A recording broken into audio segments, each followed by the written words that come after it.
Good morning everyone, welcome back to my channel. আমি অঞ্জনা, আশা করছি তোমরা সবাই ভালো আছো। আজকে 2nd অগস্ট, শনিবার। এখন বাজে বেলা 9:30। সৌরভ এক্ষুনি বাজারে চলে গেল টিফিন নিয়ে। আর সকালের টিফিন করেছি হচ্ছে রুটি আর পেঁপে আলুর তরকারি, মানে যেটাকে বলে পেঁপে আলুর ঘন্ট। তো যাই হোক, এখন আমি বিছানা তুলছি, অনেক কাজ আছে, তো চলো ঝটপট কাজগুলো করে নিই।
সকালবেলা তো ব্লাড টেস্ট করানো হয়ে গেছে, এখন যাবো এক্স-রে করাতে। র্যাপিডো বুক করেছি, র্যাপিডো আসছে।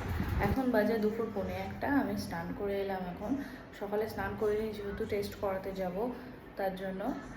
যাই হোক, বাকি রান্নাবান্না মাই করেছে। কুমড়ো ভেজেছে, ডাল করেছে, আর আলু ভেজেছে পোস্ত দিয়ে। আর আমি তো সয়াবিন আর পেঁপের তরকারি করেই গিয়েছিলাম। তো যাই হোক, আর এই টেস্টগুলো করালাম কারণ কোমরের জন্য। আমি অনেকদিন ধরেই বলছিলাম যে কোমরের ডাক্তার দেখাবো, কিন্তু দেখানো হয়ে উঠছে না। তো যাই হোক, আগের সপ্তাহে দেখিয়ে এসেছি মঙ্গলবার, আর এই সপ্তাহে আবার যাব। তো এই জন্য মাঝের কয়েকদিন 5 দিনের ওষুধ দিয়েছিল, আর এর মধ্যেই টেস্টগুলো করিয়ে নেক্সট মঙ্গলবার যেতে হবে। তো তার জন্যই টেস্টগুলো করিয়ে নিলাম। ব্লাড টেস্টের রিপোর্টগুলো আজকে রাতে পেয়ে যাব, দোকানে দিয়ে যাবে বললো। আর এক্সরে রিপোর্টটা সোমবারে পাবো। তো দেখা যাক রিপোর্টে কি আসে, ভালো না খারাপ। যাই হোক, দেখা যাক কি হয়। তো এই যে মা করেছে ডাল, মানে আলু ভাজা পোস্ত দিয়ে, আর এখানে কুমড়ো ভেজেছে। Good morning everyone, welcome back to my channel. আমি অঞ্জনা, আশা করছি তোমরা সবাই ভালো আছো। আজকে হলো 3rd অগস্ট, রবিবার। এখন বাজে বেলা 10টা। আমি বিছানাটা এখন তুললাম, আর সকালবেলা টিফিন করা হয়ে গেছে। আজকে চাউমিন করেছি। এখন বাজে সকাল প্রায় 11:15। এখন আমরা টিফিন করছি। আজকে হলো রবিবার, 3 আগস্ট। কালকে আর ভিডিওটা কন্টিনিউ করতে পারিনি। তো চলো আজকে সারাদিন কী কী করছি তোমাদের সাথে শেয়ার করবো। আজকে শ্রাদ্ধ বাড়ির একটা নিমন্ত্রণ রয়েছে, যেটা নিমন্ত্রণ করতে এসেছিলো, তার সেই খাওয়া দাওয়া আজকে। কিন্তু আমরা যাবো না, মা বাবা তো খায় না, সৌরভও যেতে চাইছে না, আমারও ভালোই লাগছে না। এই জন্য একা তো যাই না, সৌরভ গেলে যাই, তো সৌরভ আমারও এবারে যাওয়ার ইচ্ছা নেই। তো আমরা যাবো না নিমন্ত্রণ বাড়িতে, আমরা কেউ যাবো না বলে বাবা কালকেই জামা কাপড় দিয়ে এসছে। এখন যদি রান্নাবান্না হয়, এখন টিফিনটা খেয়ে নিই। করেছি এখন সয়াবিন, বাজারে পাঠিয়ে দিয়েছি, আর যেটা আছে একটু গরম করছি, মানে অনেকক্ষণ হয়ে গেছে, ঠান্ডা হয়ে গেছে তাই।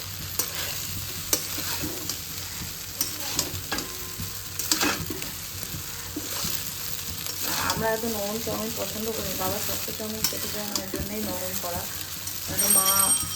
মা আমি সৌরভ সবাই একটু শক্ত চাউমিনই পছন্দ করি, আর এটা বড্ড নরম। 12টা বাজে এখন। রান্না হচ্ছে মাংস কষা, আর অল্প করে বিরিয়ানি হবে সৌরভ আর আমার জন্য, আর হবে পটল আলু দিয়ে জ্যান্ত মাছের ঝোল। প্রথমেই বাবাকে বলেছিলাম যে বিরিয়ানি খাবো সবাই মিলে, তো বাবা বললো তো বাবার খাবার ইচ্ছা নেই, মাও বললো খাবে না, ওই জন্য শুধু সৌরভ আর আমার জন্য হবে। মাছ কেটে ধুয়ে রেখেছে মা, আর এখানে মাংস রান্না হয়ে গেছে।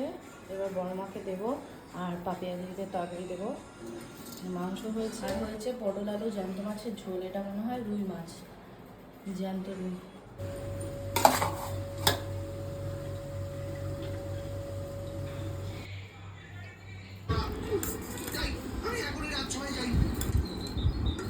এখন বাজে 9:05। আমি এক্ষুনি বাজার থেকে ফিরলাম।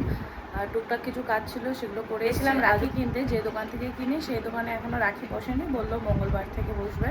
তো হয়তো শনিবারেই তো রাখি, হ্যাঁ হয়তো এর মধ্যে একদিন যাব, গিয়ে রাখি কিনে নিয়ে আসবো। আর যেহেতু ঝুলন বসছে অলরেডি, ঝুলন মেলা শুরু হয়ে গেছে কালকেই ঝুলন, কাল থেকে শুরু, আজকে লাস্ট সেট আপ সব তৈরি হচ্ছে। তো হয়তো বৃহস্পতিবার দিকে যদি মেলায় যাই তখন হয়তো কিনে আনবো। আর বাজার থেকে এনেছি চপ, মা আর আমি খাবো।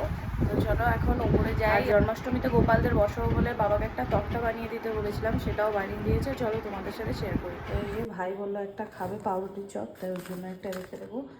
আর অন্যগুলো বললো খাবে না। আমি বললাম আর অন্য কিছু খাবি কি? বললো না। তুমি ডাল বড়া, পেঁয়াজি, ফুলি খাও, এগুলো এনেছো এই জন্য। বাবা এটা বানিয়ে দিয়েছে গোপালে বসার জন্য, একদম পারফেক্ট হবে এটা, তিনজনেই বসে যাবে। কিন্তু তো গোপালের দোলনা এখনো পাওয়া যায়নি, বড় গোপালের কালকে ঝুলন।